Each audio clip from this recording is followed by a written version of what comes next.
صحیح بخاری کی حدیث کے مطابق بندہ اس کا نام پکارا جائے گا حساب و کتاب کے لیے، اور اللہ فرشتوں سے کہے گا کہ اعرضوا علیہ صغار ذنوبہ وارفعوا عنہ کبارہ، یہ بندہ جو آ رہا ہے اس کے صرف چھوٹے گناہ پیش کرو، بڑے گناہوں کو اٹھا لو۔ بڑے گناہ پیش نہیں کرنے، چھوٹے گناہ پیش کرنے۔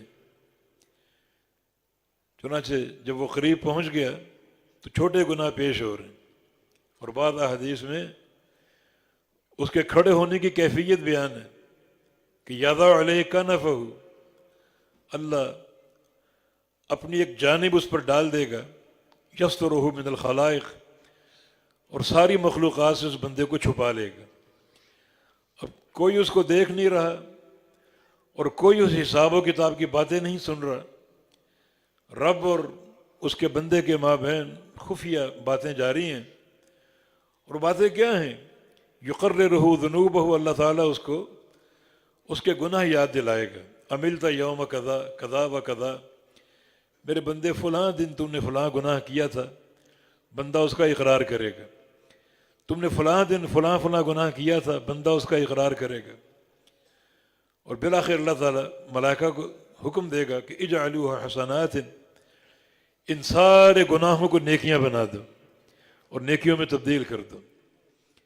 جب گناہ پیش ہو رہے ہوں گے نبی علیہ السلام کے فرمان کے مطابق، اس پر ایک ہیبت اور کبکبی طاری ہوگی، اور یشفق من کبارہا، وہ سوچے گا کہ چھوٹے گناہ اتنی تفصیل سے پیش ہو رہے ہیں، جب بڑے گناہوں کا کھاتہ کھلے گا کیا بنے گا میرا؟ مگر بڑے گناہ تو چھپا دیے گئے ہیں، چھوٹے گناہ پیش ہو رہے ہیں۔ اور اللہ فرمایا کہ اجعلوا حسنات، ان تمام گناہوں کو نیکیاں بنا دو۔ اب گناہ نیکیاں بن کے بندہ حیران۔ نبی علیہ السلام نے فرمایا کہ اب اس میں ایک ہمت آ جائے گی، جو پہلے ڈر رہا تھا، کانپ رہا تھا، اللہ تعالیٰ سے کہے گا کہ میرے اور بہت سے گناہ وہ نظر نہیں آ رہے، وہ کیوں نہیں پیش ہوئے؟ اور پیغمبر علیہ السلام یہ بات فرما کے ہنس پڑے۔ ابو ذر غفاری اس حدیث کے راوی فرماتے ہیں کہ پہلی بار میں نے نبی علیہ السلام کی داڑھیں دیکھیں، اس قدر آپ کھل کھلا کے ہنسے، ورنہ اکثر آپ کی ہنسی تبسم تک محدود ہوتی تھی اور مسکراہٹ تک محدود ہوتی تھی۔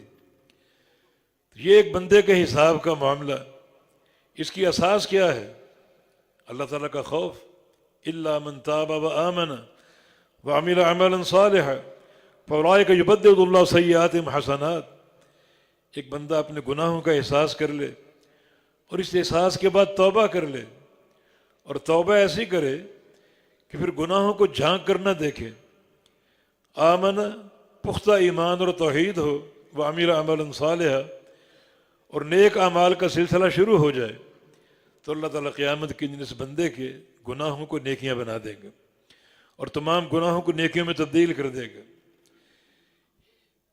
اللہ تعالیٰ کی عدالت کا خوف ہو اور اس کی رحمت کی طلب بھی ہو کہ اس کا حساب کا معاملہ بعض بندوں کے لیے کتنا اپنی نعمتوں اور احسانات سے بھرا ہوا کہ اللہ رب العزت گناہوں کو نیکیاں بنا دے گا۔